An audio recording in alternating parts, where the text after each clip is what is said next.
ಬರೊಳಗೆ ವಾಕ್ಯಗಳ ತರಕರವಿಟ್ಟು ತಂದುಕೊಳ್ಳಬೇಡ ಕೇಡುಗಳ ಮೂರ್ಖ ಮಂಡು ಮೋತುತ್ತಿದೆ ವಿಗಡದ ಶರಣರು ಅಗಣಿತರು ಇಳಿದಾರೋ ಬಗೆಯ ಮುಗಿಯುವ ದಿನಕ್ಕೆ ನಿಂದಾರೆ. ಇಂದು ಪವಿತ್ರವಾದ ಮಾಘ ಮಾಸದ ಚತುರ್ದಶಿಯ ಶಿವಯೋಗ. ಎಲ್ಲ ತಿಂಗಳಲ್ಲಿ ಶಿವಯೋಗ ಬರ್ತಾವ, ಆದ್ರೆ ಮಾಘ ಮಾಸದ ಚತುರ್ದಶಿ ದಿವಸ ವಿಶೇಷ ಇರ್ತದೆ. ಪರಮಾತ್ಮ ಅನೇಕ ಪವಾಡಗಳನ್ನು ಮಾಡಿದ ದಿವಸ ಇವತ್ತು. ಯೋಗ ಸಮಾಧಿಯಲ್ಲಿ ತಲ್ಲೀನಾಗಿ ಜಗತ್ತಿಗೆ ಯಾವಾಗ ಸಮುದ್ರ ಮಂಥನ ಮಾಡಿದಾಗ ವಿಷ ಬರ್ತದಲ್ಲ, ಆ ವಿಷವನ್ನು ಜಗತ್ತಿನ ನಾಶಕ ಎಲ್ಲ ದೇವಾದಿ ದೇವತೆಗಳ ನಾಶಕ ಅಂತೇಳಿ ತಾನು ಕಂಠದಲ್ಲಿ ಧರಿಸಿ ಲಿಂಗ ರೂಪವಾದಂಥ ದಿವಸ. ಆ ಪವಿತ್ರ ಲಿಂಗವನ್ನು ಅನೇಕ ಜನರು ಇವತ್ತಿನ ದಿವಸ ಒಂದು ಪೂಜೆ ಮಾಡುವುದು, ಸದಾಕಾಲ ಶಿವನನ್ನು ನೆನೆಯುವುದರಿಂದ ಇವತ್ತು ವಿಶೇಷ ಒಂದು ಶಕ್ತಿ ಅವರಲ್ಲಿ ಬರುವಂಥದ್ದಾಗ್ತದೆ. ಅಂಥ ಒಂದು ದಿವ್ಯವಾದ ಇವತ್ತು ಶಿವಯೋಗದ ಆ ಮಾಘ ಮಾಸದ ಶಿವಯೋಗಕ್ಕೆ ಎಲ್ಲರೂ ಬಹಳ ಮಹತ್ವ ಕೊಟ್ಟು ಅದನ್ನು ಒಂದು ಇಡೀ ರಾತ್ರಿ ಶಿವನಾಮ ಸ್ಮರಿಸುತ್ತಾ ಒಂದು ಆಚರಣೆಯನ್ನು ಎಲ್ಲ ದೇಶದ ಜನರು ಆಚರಿಸುವಂಥವ್ರಕ್ಕಾರ. ಇವತ್ತು ಅಂಥ ಒಂದು ಪವಿತ್ರ ದಿನದಲ್ಲಿ ಇಲ್ಲಿ ಕೊಡೇಕಲ್ಲ ಒಂದು ಬಸವೇಶ್ವರ ದೇವಾಲಯದಲ್ಲಿ ನುಡಿಗಳನ್ನು ನೋಡುವಂಥ ದಿವಸ. ಆ ನುಡಿಗಳಲ್ಲಿ ಮುಂದೆ ಕಾಲಜ್ಞಾನ, ಖಂಡಜ್ಞಾನ, ನೀತಿ, ಬೋಧೆ ಇರ್ತಾವು. ಇಲ್ಲಿ ಒಂದು ಕಾಲಜ್ಞಾನ ನೀತಿ ಕೂಡಿದಂಥ ವಚನ ಇವತ್ತು ಹೊಂಟದ. ಬಿರುನುಡಿಯ ಬೇಡ ಭಕ್ತರು ಕೂಡ ನರರಿನ್ನು. ಒಂದು ಯಾವ ರೀತಿಯಾಗಿ ಶರಣರು, ಭಕ್ತರು, ಸನ್ಯಾಸಿಗಳು, ಸಾಧುಗಳು ಇಂಥ ಒಂದು ಮಹಾತ್ಮರು ಇರ್ತಾರೆ. ಆ ಮಹಾತ್ಮರು ಕೂಡ ನೀನು ಬಿರುಸು ನುಡಿ ಆಡಿ ಅವರಿಗೆ ಅವಮಾನವನ್ನು ಮಾಡಬೇಡ. ಅವರನ್ನು ಭಕ್ತಿಯಿಂದ ಕಂಡು ಅವರ ಪಾದದಲ್ಲಿ ಒಂದು ತಲೆ ಇಟ್ಟು ನಮಸ್ಕರಿಸಿದರೆ ನಿಮಗೆ ಒಳ್ಳೆಯ ದಿನಗಳು ಬರ್ತಾವೆ, ಒಳ್ಳೆಯ ಕಾಲ ಬರ್ತಾವೆ. ಅವರನ್ನು ಹೀಯಾಳಿಸಿ ಬಿರುನುಡಿಯಿಂದ ನುಡಿದ್ರೆ ನಿನಗೆ ಕೇಡಗಾಲ ಬರ್ತದೆ ಅಂತೇಳಿ ಈ ಒಂದು ವಚನವು ಹೊರಡುವಂಥದ್ದಾಗ್ಯದ. ತರ್ಕವಿಟ್ಟು ತಂದುಕೊಳ್ಳಬೇಡ ಕೇಡುಗಳ ಮೂರ್ಖದಲ್ಲಿ ಮೋತುತ್ತಿದೆಯೋ ವಿಗಡದ ಶರಣರು ಅಗಣಿತರು ಇಳಿದಾರು ಬುಗಿ ಮುಗಿಯ ತನಕ ನಿಂದಾರೆ.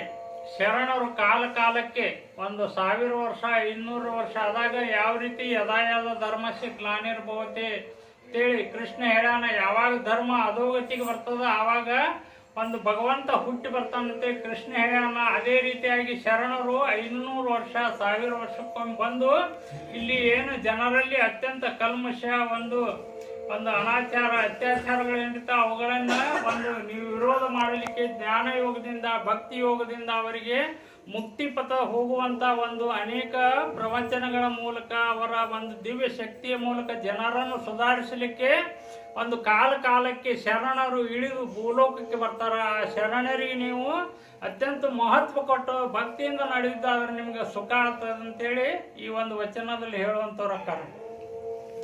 ಅಗಣಿತರು ಇಳಿದಾರೋ ಬುಗಿ ಮುಗಿಯ ದಿನಕ್ಕೆ ತಗರು ತಾಕದಂತೆ ಜಗವನ್ನೆಲ್ಲ ಅಳಿದಾರೋ ಬುಗಿ ಬುಗಿನೇ ಪರುಷ ಬಿಟ್ಟಾರೋ ತಗದಂತೆ ಮಾಡ್ಯಾರು ತಮ್ಮ ಗರಡಿಯೊಳಗೆ.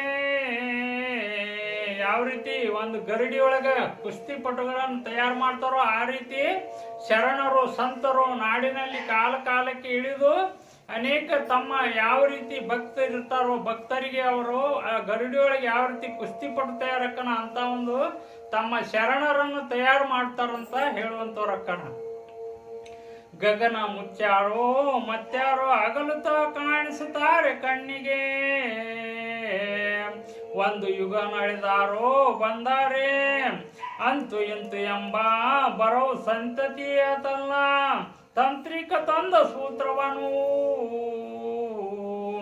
ಕೊಂತವಾಗಿದೆ ಚೋಡಿತನದಿ ಹಿಡಿದವರೆಲ್ಲ ಹಂತು ಹೋಗುವರು ಮುಂದೆ ನೋಡಿ.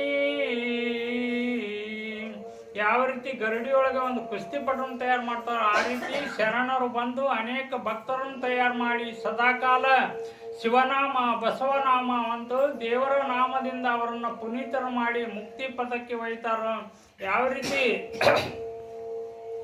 ಶಿವನನ್ನದ ನಾಲಿಗೆ ಶಿವಸ್ತೋತ್ರವನ್ನು ಕೇಳದ ಕಾರಣ, ಶಿವನ ನಿರೀಕ್ಷಿಸಿ ನೋಡದ ಕಾರಣ, ಶಿವನ ಮನದೊಳಗೆ ನೆನೆಯದ ಒಂದು ಶಿವಾಲಯಕ್ಕೆ ನಡೆಯದ ಅಪವಾದ ಬದ್ಧ ಭವಿ ಅಂದ ಸಿ ನಂದಿ ಶಿವೋದ್ಭವ ಅಂತ ಯಾವ ರೀತಿ ನಂದಿ ಆಗಮನದೊಳಗೆ ಹೇಳ್ಯಾರೋ ಆ ರೀತಿ ನಾವು ಸದಾಕಾಲ ನಮ್ಮ ದೇವರ ಮನೆ ದೇವರನ್ನಾಗಲಿ ಅಥವಾ ಬಸವಣ್ಣಾಗಲಿ ಶಿವನಾಗಲಿ ಒಂದು ಸದಾಕಾಲ ನೆನವು ಮಾಡೋದ್ರಿಂದ ನಮ್ಮ ಬಂದಂಥ ದುರಿತಾದಿಗಳು ಎಲ್ಲವೂ ನಿವಾರಣೆ ಆಗ್ತದ. ಆ ರೀತಿ ಅದೇ ರೀತಿಯಾಗಿ ಇವತ್ತಿನ ಒಂದು ಪುಣ್ಯ ದಿನ, ಆ ಪುಣ್ಯ ದಿನದಲ್ಲಿ ಸದಾಕಾಲ ನಾವು ಶಿವನನ್ನ ರಾತ್ರಿ ಬೆಳಗಿನ ಜಾಗರಣೆಯಲ್ಲಿ ಶಿವನಾಮವನ್ನು ಪಠಿಸಿದ್ದೇ ಆದರೆ ಒಂದು ವಿಶೇಷವಾದ ಶಕ್ತಿ ಬರ್ತದ, ಭಕ್ತಿ ಬರ್ತದ, ಅದರಿಂದ ಮುಕ್ತಿ ಆಗದ ಹೇಳುವಂಥದ್ದು.